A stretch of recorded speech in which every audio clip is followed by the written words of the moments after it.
This video is going to cover two standards within the Common Core related to understanding positive and negative integers as well as rational numbers.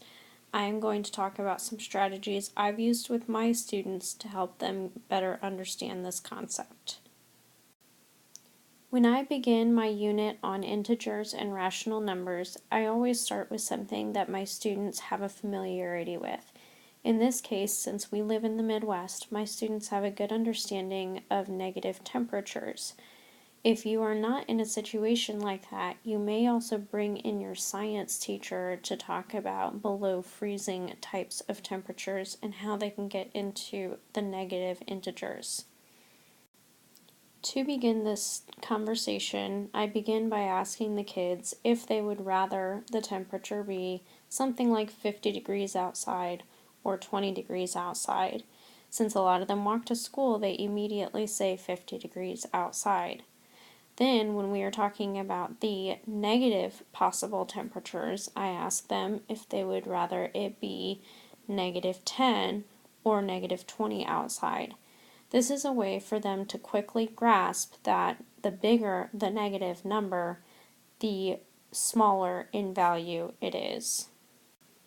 Once I am seeing that a majority of my students are beginning to have a familiarity with negative numbers, we begin to look at the number line as a resource.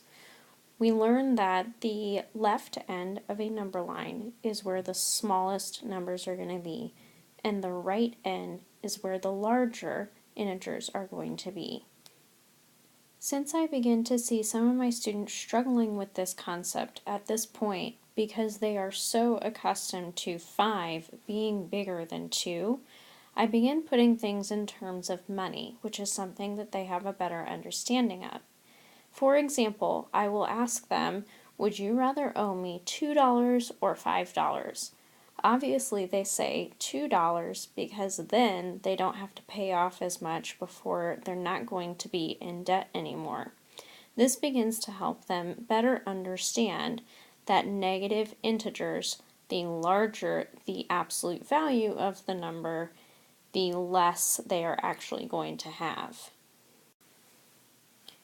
As you continue on this journey of teaching your students about integers and rational numbers, I suggest that you think about what their biggest interests are. Since I work with alternative students, a lot of the time their biggest interests are money and food. So as we move into the rational numbers concept, I continue to use these as examples to show them things such as having 2.5 of something is a little bit more than 2, like having $2.50, but it's not going to get you to 3. I hope this helped, and have a great day.